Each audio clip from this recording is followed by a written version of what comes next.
예, 오늘 특별히 비대면 또 영상 예배를 또 드리게 되었고, 제가 또 가정에서 또 이 목소리가 또 이렇게 불편한 가운데 있지만 또 예배하는 또 일을 포기할 수 없고, 또 우리가 어느 곳에서도 동일한 마음으로 또 하나님을 예배해야 하기에 또 이 시간 우리가 기쁨으로 같이 예배하고 오늘 우리에게 주시는 말씀을 함께 또 경청하기를 원합니다. 오늘 저는 본문의 말씀을 중심으로 해서 환난 날에 나를 부르라 라고 하는 제목으로 같이 말씀을 전하려고 합니다.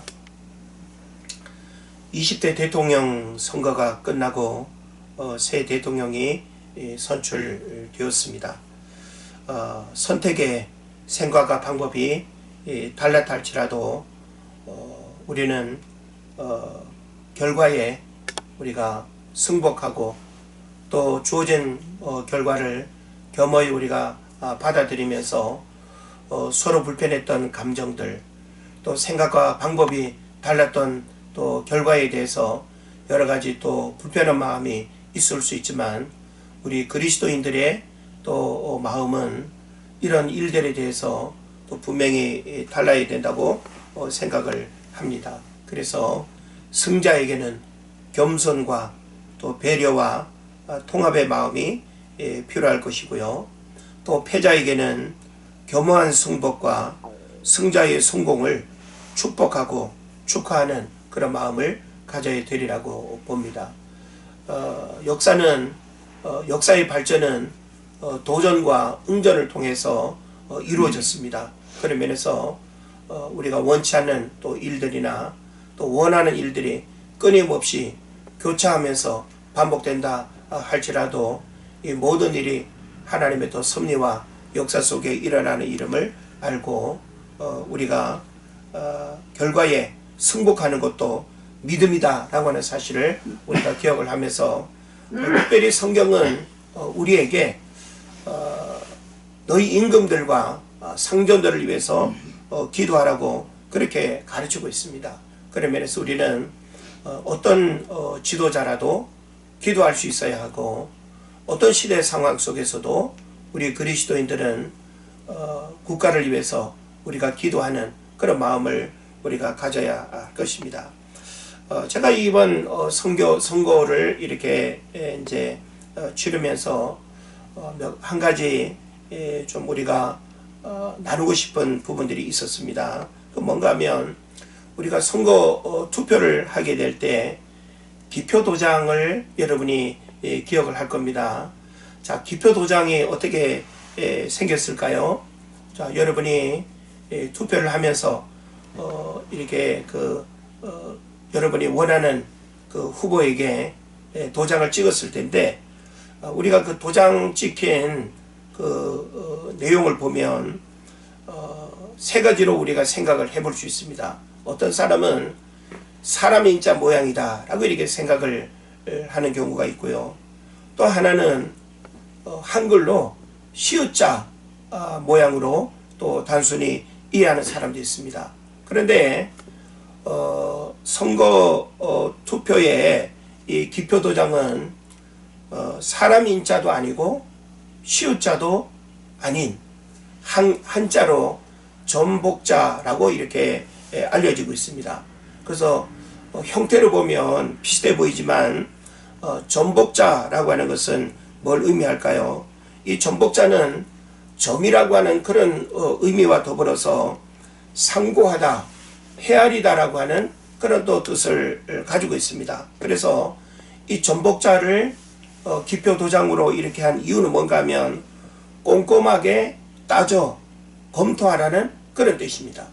그러니까 우리가 인물을 선택하고 누군가를 결정할 때 그냥 단순한 감정으로 우리가 이렇게 결정하는 것이 아니라 꼼꼼히 따지고 살펴서 이렇게 여러분에게 주어진 한 표를 행사해야 된다는 그런 의미가 되는 거죠.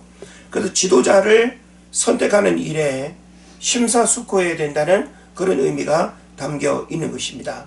저는 이 기표도장을 생각하면서 우리 삶에 일어나는 모든 일들도 결코 우연히 일어나는 일이 없고, 그리고 우리가 무관심으로 이렇게 방치해야 될 일들이 결코 없다라고 하는 사실입니다.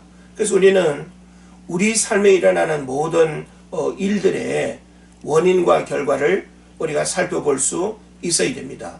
왜 이런 일들이 일어나는지, 왜 이런 결과가 또 생겼는지, 혹은 왜 우리가 이 코로나 시대에 어려움을 겪는지, 그리고 왜 또 세계 곳곳에는 또 전쟁에 또 그런 아픔이 우리에게 또 다가오는지, 이런 부분들을 우리가 생각을 해야 된다라고 하는 사실이죠.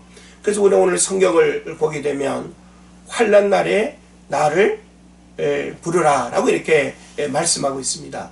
자, 환난 날에 나를 불러야 되는 이 메시지, 이것은 바로 오늘 우리 모두가 하나님 앞에 고백하고 선포해야 될 그런 메시지가 될 것입니다. 특별히 이 구절은 사도 바울이 굉장히 아주 중요하게 생각했던 그런 구절이기도 하고요. 그 다음에 우리 한국의 D.L. 무디라고 불려졌던 이성복 목사님도 이 환난 날에 나를 부르라, 내가 너를 건지리니 내가 나를 영화롭게 하리라 라고 하는 이 말씀을 굉장히 귀한 말씀으로 이렇게 삼았습니다. 자, 그런 면에서 저는 개인적으로 또 이렇게 코로나 감염에 또 어려움을 이렇게 겪고 있고, 또 성도들 가정에도 또 이런 어려움을 겪고 있는 또 상황이고, 또 우리가 지금 살아가는 또 이 시대를 우리가 바라보더라도, 자, 우리가 어떤 모습으로 살아가야 될 것인가 라고 하는 부분에 있어서 성경은 우리에게 환난 날에 나를 부르라 하고 이렇게 말씀하고 있는 것입니다. 그래서 우리가 환난 날에 하나님을 바라보고 환난 날에 하나님을 부르고 찾는 일은 너무나 당연한 일이겠죠. 그런 면에서 오늘 우리가 지금 살아가고 있는 이 다양한 삶의 자리에서 바로 그 하나님을 찾고 부르는 그런 은혜가 있어야 될 줄로 믿습니다. 자, 우리가 성경을 보면 환난 날에 나를 부르라 라고 했는데, 여기서 부르라 라고 하는 의미는 하나님 앞에 기도하라는 그런 의미이기도 합니다. 그래서 우리가 환난이라고 하는 어려운 일을 만났을 때 하나님 앞에 어려움의 일들을 내어놓고 기도하는 것은 어려움의 시간을 잘 이겨내는 힘을 얻을 뿐만 아니라 하나님께서 친히 어려움의 또 시간들을 잘 이겨내게 하실 줄로 믿는 것이죠. 자, 그래서 오늘 우리는 이 본문의 말씀 속에서 하나님이 우리에게 하시는 그 구체적인 말씀들을 우리가 좀 주목을 해보기를 원합니다. 자, 오늘 성경을 보게 되면 하나님이 우리에게 원하시는 것이 있음을 우리가 주목하게 되는데요. 먼저 이 50장 그 14절을 보면 감사로 하나님께 제사를 드리며 라고 이렇게 표현하고 있습니다. 자, 우리가 환난 날에 하나님을 부르는 것도 우리에게 대단히 중요한 일이지만, 오늘 본문에서 하나님은 세 가지의 그 가르침을 우리에게 주고 있는데, 감사로 하나님께 제사를 드려라 그렇게 말합니다. 그러니까 우리가 하나님을 예배할 때 예배의 가장 소중한 부분은 재물도 아니고, 그리고 또 우리의 몸도 아니고, 그 어떤 것도 아닌 감사로 하나님께 제사를 드려야 된다라고 이렇게 말합니다. 이건 우리가 어떤 의미로 이해할 수 있을까요? 감사가 없는 제사는 죽은 제사 내지는 의미 없는 제사가 된다라고 하는 이해를 해야 되는 겁니다. 왜 그런가 하면 오늘 본문 이 8절과 13절 말씀을 우리가 보면요. 자, 8절에 뭐라고 되어 있죠? 나는 내 재물 때문에 너를 책망하지는 아니하리니 라고 이렇게 표현하고 있습니다. 자, 그리고 또 13절에 보면 내가 수소의 고기를 먹으며 염소의 피를 마시겠느냐 라고 이렇게 표현하고 있습니다. 자, 하나님은 이런 재물을 원하지 않는다는 거죠. 물론 우리 인간이 하나님 앞에 나아가기 위해서 구약에서는 바로 재물이라고 하는 매개체를 통해서 하나님 앞에 나아갈 수 있는 그런 간접적인 길을 우리에게 열어 놓으셨죠. 그래서 우리가 하나님을 만나고 죄의 문제를 해결하기 위해서는 수많은 짐승들이 나를 대신해서 죽어야 했던 것입니다. 그리고 또 제사를 드리는 곳에 제물은 반드시 있어야 했죠. 그러나 오늘 8절에도 보면 제물 때문에 너를 책망하지도 않는다라고 이렇게 말씀하고 있습니다. 내 번제가 항상 내 앞에 있다라고 이렇게 말하고 있죠. 그러니까 하나님은 제물이 우선이 아니라고 하는 사실을 강조하는 거죠. 또 13절에 보면 내가 숫소의 고기를 먹으며 염소의 피를 마시겠느냐라고도 이렇게 언급하고 있습니다. 그러니까 하나님은 결코 우리 인간이 바친 그 제물의 크기나 제물의 내용을 하나님이 살피지 않는다는 거예요. 그러니까 어떤 제물로 하나님을 제사한다 할지라도 성경의 가르침은 뭐예요? 감사로 하나님께 제사를 드리며 라고 이렇게 강조하고 있는 것이죠.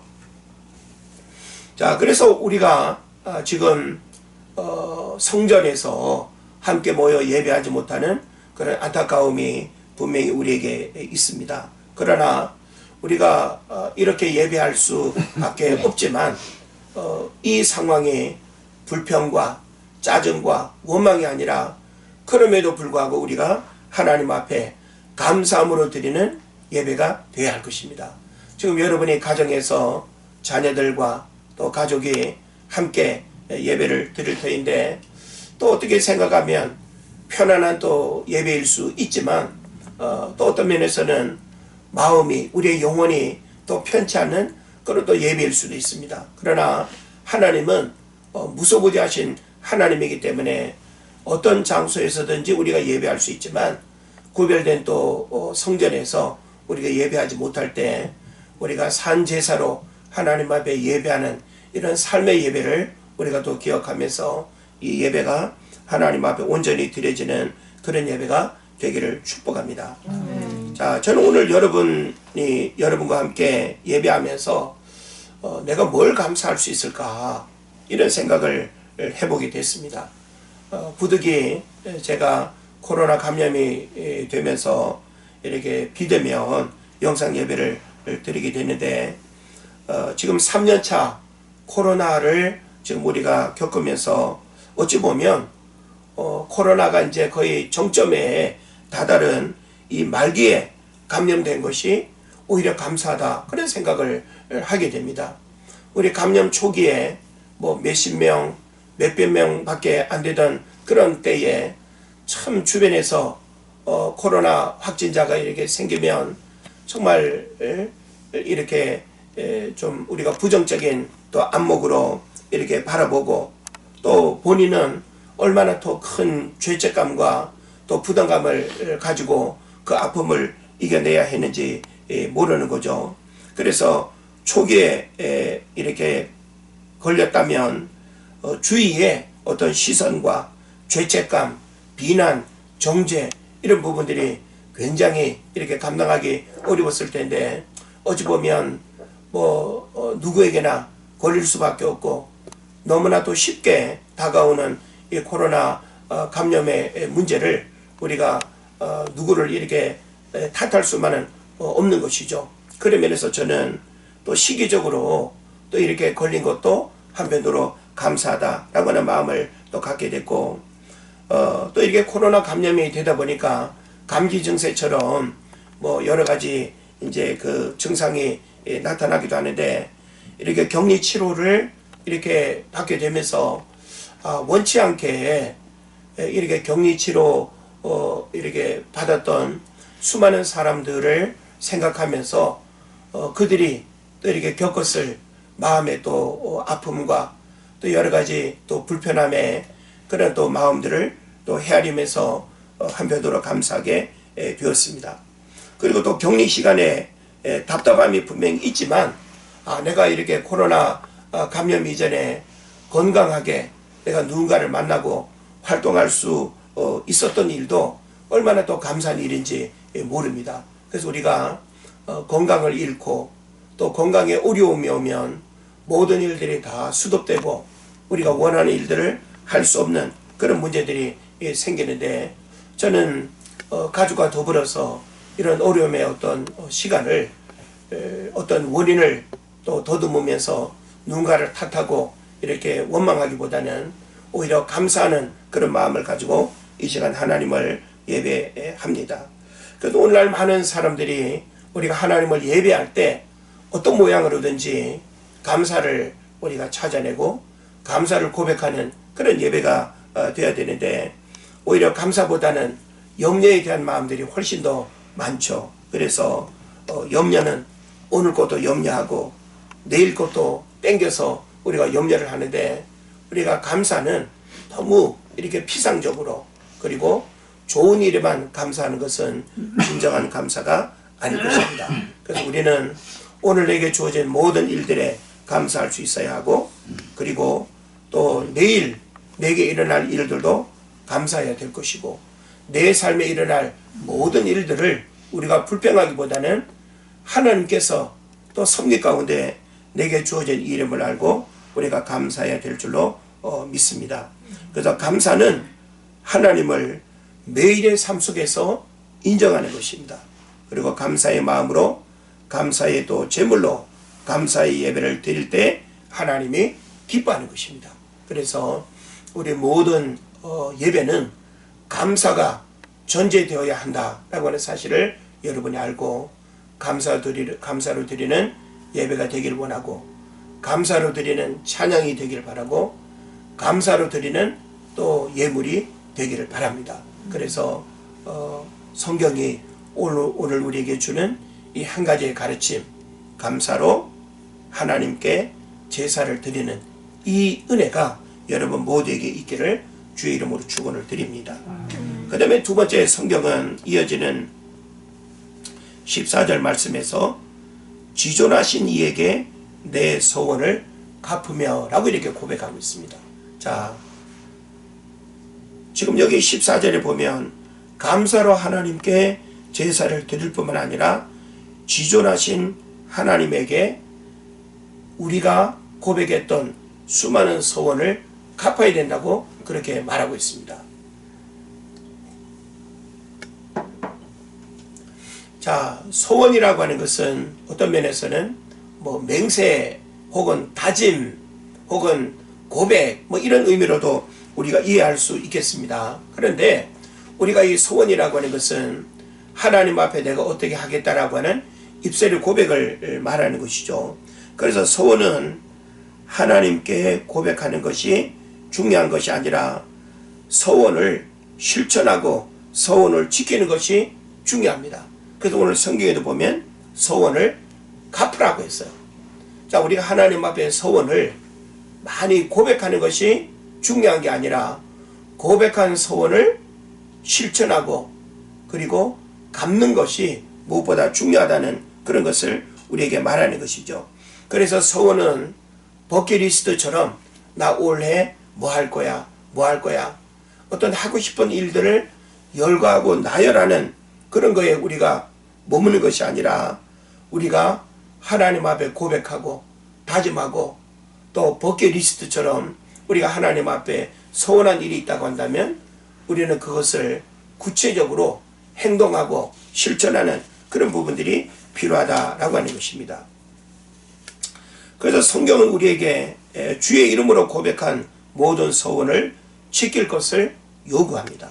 그래서 소원을 여러분이 가볍게 고백한다든지 고백한 소원을 또 가볍게 이렇게 여겨서 잊어버리거나 무시하는 것은 바로 여러분의 그 말의 고백에 대한 책임을 하나님이 물으실 수 있다라고 하는 사실을 여러분 알아야 됩니다. 그래서 우리는 하나님 앞에서 내가 믿음 생활하면서 내가 하나님 앞에 소원한 일들이 있다면 그 소원한 목록들을 우리가 정리하고 기도하면서 하나씩 내가 하나님 앞에 드릴 것, 바칠 것, 헌신할 것, 내 삶을 하나님 앞에 드리기로 작정한 그 모든 것을 우리가 실천할 수 있어야 하는 것입니다. 자, 세상은 온통 사기꾼, 거짓말로 서로를 공격하고 불신하는 그런 세상이 되어버렸습니다. 이 얘기는 뭘까요? 말에 대한 신뢰가 땅에 떨어진 시대를 우리가 살아가고 있다라고 하는 것이죠. 그러나 우리 그리스도인들은 말이고 능력이고 말이고 축복이 되기 때문에 하나님 앞에 고백하고 서원한 말들도 우리가 함부로 말해서는 안 되지만, 또 우리가 하나님 앞에 서원한 모든 말들은 분명히 우리가 지키고 행해야 된다라고 하는 사실을 여러분 깨달으시기를 바랍니다. 그래서 사람에게 대한 서원도 지켜야 함이 도리이지만 하나님께 대한 서원은 믿음으로 지켜야 되는 것입니다. 그래서 우리가 형편 따라 서운한 것을 이렇게 뒤집는다든지 혹은 감정에 의해서 내 소원을 철회한다든지, 이것은 대단히 잘못된 서원에 대한 부분인 것입니다. 자, 그래서 저는 성경에서 이 서원에 대한 부분을 어떻게 가르치는지 우리가 좀 살펴보기를 원하는데, 몇 군데 좀 함께 보기를 원합니다. 민수기 30장 2절을 함께 찾아가겠습니다. 민수기 30장 2절 말씀. 자, 민수기 30장 2절에서 서원에 대한 부분을 어떻게 말씀하는지 같이 한번 읽도록 하겠습니다. 시작. 사람이 여호와께 서원하였거나 결심하고 서약하였으면 깨뜨리지 말고 그가 입으로 말한 대로 다 이행할 것이니라. 아멘. 예. 자, 우리는 요 민수기 30장 2절의 말씀을 달리 해석할 이유가 없습니다. 우리가 읽은 바대로, 자, 민수기 30장 2절에서는 뭘 말하고 있죠? 사람이 여호와께 서원하였거나 결심하고 서약하였으면 깨뜨리지 말고 그가 입으로 말한 대로 다 이행할 것이니라 그랬습니다. 그러니까 서원의 고백이 중요한 것이 아니라 서원한 것을 갚아내는 것, 내가 서원한 것을 지켜 행하는 것이 무엇보다 중요하다라고 성경이 가르치고 있는 것입니다. 그 다음 우리가 또 살펴볼 것은 전도서 5장입니다. 한 군데만 더 찾아가겠습니다. 예. 시편, 잠언, 전도서, 예, 전도서 5장 2절로 7절까지. 자, 여기서는 아주 더 구체적으로 우리가 하나님 앞에 서원해야 되는 부분을 어떤 마음으로 해야 하고, 그리고 서원을 또 어떻게 지켜야 되는지 우리에게 말씀하고 있습니다. 전도서 5장 2절부터 같이 봅니다. 자, 우리 천천히 말씀을 읽습니다. 시작. 너는 하나님 앞에서 함부로 입을 열지 말며 급한 마음으로 말을 내지 말라. 하나님은 하늘에 계시고 너는 땅에 있음이니라. 그런즉 마땅히 말을 적게 할 것이라.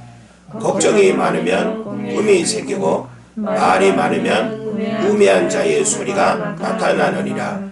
내가 하나님께 서원하였거든 갚기를 더디게 하지 말라.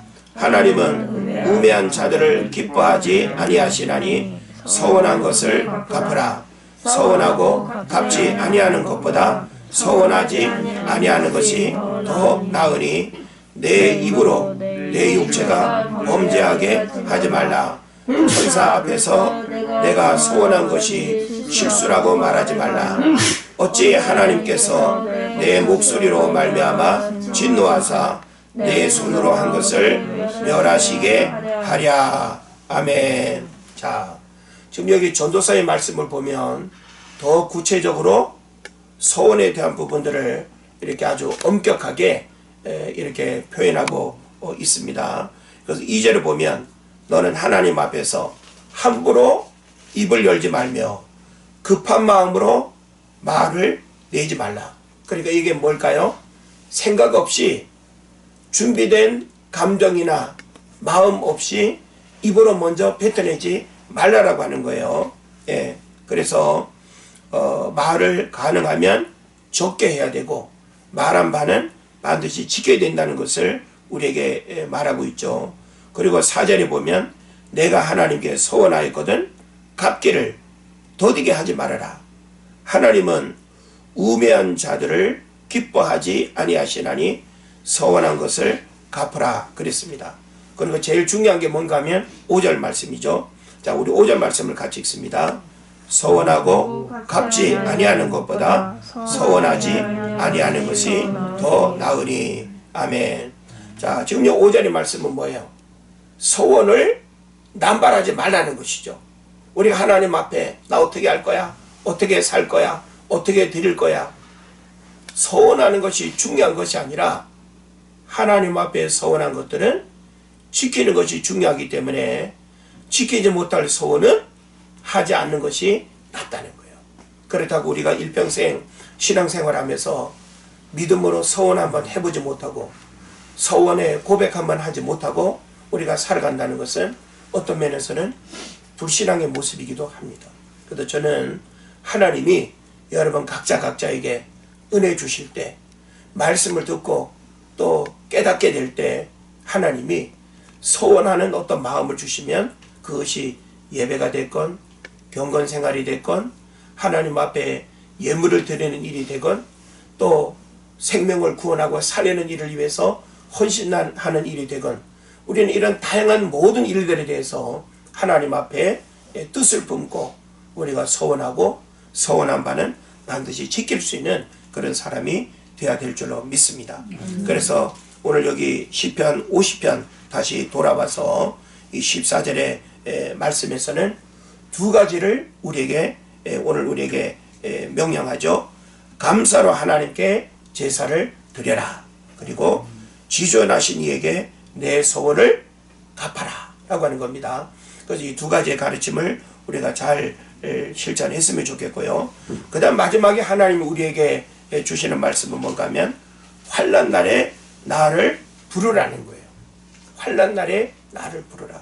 자, 여기서 부르라고 하는 말은 단순한 호출이 아니에요. 제가 아까 말씀드렸죠.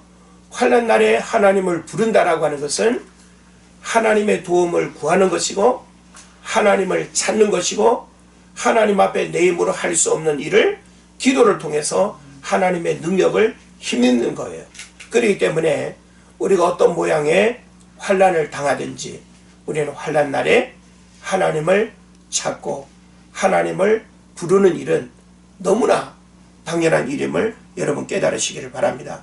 그래서 우리는 창조주가 되시고 전능자이신 하나님께 우리가 이렇게 구하고 부를 수 있다는 하는 것은 너무나 큰 축복입니다. 예. 우리의 기도에 아무 응답도 하지 못할 우상을 우리가 섬긴다고 한다면 얼마나 안타까운 일이겠습니까? 그래서 우리가 창조주 되시고 전능자 되시는 하나님 앞에 우리가 이렇게 구할 수 있다는 것은 너무나 큰 축복이다라고 하는 사실을 여러분 아시기를 바랍니다. 자, 우리가 어떤 날에 하나님을 불러야 된다 그랬죠? 환난 날이라 그랬어요. 환난. 자, 환난이 뭡니까? 환난이라고 하는 것은 나의 평범한 또 일상과 또 내가 이렇게 고민하지 않던 삶에 심각한 고민과 아픔과 어려움을 겪는 일이 환난이 되는 것입니다. 그래서 사람마다 환난의 어떤 내용이 다 다를 수가 있겠는데 어떤 사람은 건강에 환난을 겪는 일이 있어요. 예, 저도 잠시 한 일주일 정도 이제 코로나 감염으로 인해서 환난이라면 또 환난일 수 있는 그 시간을 보내고 있는데 건강의 환난. 자, 우리가 건강의 환난을 만날 때 그냥 의사만 찾아가고 또 처방해주는 약만 먹고 그건 우리 그리스도인의 모습이 아니죠. 성경은 우리에게 뭘 말합니까? 환난 날에 하나님을 찾아라. 우리가 환난을 만났을 때 하나님의 도움을 구하고 하나님께서 우리의 또 건강을 회복시켜 주시기를 우리가 기도해야 될 줄로 믿습니다. 또 어떤 사람은 재정의 환난을 겪는 경우들도 있어요. 사실 우리가 환난에 좋고 나쁨이 없겠습니다만은 어떤 사람은 참 이 재정의 환난이 그 어떤 환난보다 가장 심각한 환난이 되어서 어떻게 해결할 수 없어서 고민하고 또 힘들어하는 그런 경우들도 있습니다. 또 어떤 사람들은 가정에 다른 사람들에게 말할 수 없는 가정의 환난도 있어요. 그리고 관계의 환난도 있습니다. 또 사업의 환난도 있습니다.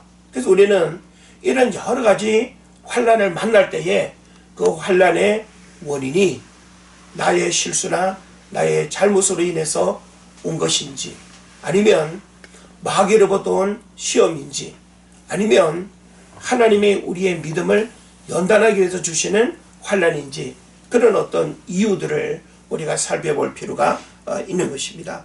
그래서 성경은 우리에게 환난을 우리가 만났을 때 기도해라, 환난 날에 하나님을 부르라, 그렇게 말씀하고 있습니다. 자, 우리가 환난 날에 하나님을 부르면 하나님은 뭘 약속하고 있죠? 그리하면 건져 주신다라고 말씀하고 있죠. 자, 환난 날에 나를 부르라, 내가 너를 건지리니 그랬습니다. 여기서 건진다라고 하는 말이 다른 말로 구원입니다. 구원이라고 하는 말이 건져냈다라고 하는 것이죠. 그래서 누구라도 하나님을 찾고 하나님을 부르면 죄악으로부터 우리를 건져주시고, 세상으로부터 우리를 건져주시고, 멸망으로부터 우리를 건져주시고, 이런 실패와 좌절과 절망과 고난과 환난으로부터 우리를 건져주실 줄을 믿습니다. 그래서 하나님은 우리를 건져주시는 구원의 하나님이에요. 그래서 여러분이 어떤 환난 가운데 신음하고 괴로워할지라도 환난 날에 나를 부르라고 했으니 여러분이 있는 곳에서 하나님을 전심으로 찾고 부르는 그런 은혜가 있기를 바랍니다. 그래서 우리가 환난 날에 하나님을 부르고 또 하나님의 그 은혜로 건짐을 받는 이것이 결국은 뭐가 되느냐? 바로 하나님을 영화롭게 하는 일이 된다라고 하는 것입니다. 그래서 우리는 하나님을 다른 일로 영화롭게 할 수가 없습니다. 우리가 하나님을 영화롭게 할 수 있는 비결은 오늘 이 말씀의 가르침대로 우리가 실천하는 거예요. 그래서 특별히 이 세 가지의 가르침을 우리가 꼭 기억하고 어려운 시대를 또 살아가고 어려운 환경 속에 우리가 살아갈 때 이 세 가지의 가르침이 바로 저와 여러분이 하나님 앞에 고백해야 될 중요한 문제가 되는 것입니다. 그 세 가지의 가르침이 뭐였습니까? 감사로 하나님께 제사를 드리는 일, 그리고 지존하신 이에게 내 소원을 갚는 일, 그리고 환난 날에 하나님을 향하여 부르고 찾고 기도하는 일. 이것이 바로 우리가 어려운 또 일들을 만났을 때 우리가 고백해야 할 아주 중요한 신앙 고백이 되는 것입니다. 그래서 바라기는 이제 봄이 또 이렇게 다가왔고, 그리고 또 봄가뭄이 이렇게 심해서 강원도 또 곳곳에 이렇게 산불로 어려움을 겪는 이런 또 재해민들이 또 있게 되는데, 또 오늘 내일 이렇게 또 비가 또 이렇게 내려서 얼마나 다행인지 모릅니다. 바라고 원하옵기는 하나님께서 이 땅의 모든 또 신음소리를 하나님이 들으시기를 원하고, 무엇보다 또 이 코로나 또 확진자들이 이렇게 급증하면서 우리 모두가 참 가까이에 이런 또 어려움을 겪는데, 이런 어려울 때에 더욱 하나님을 우리가 의지하고 환난 날에 하나님을 찾고 부르는 그런 여러분 되시기를 주의 이름으로 축원을 드립니다. 기도하겠습니다.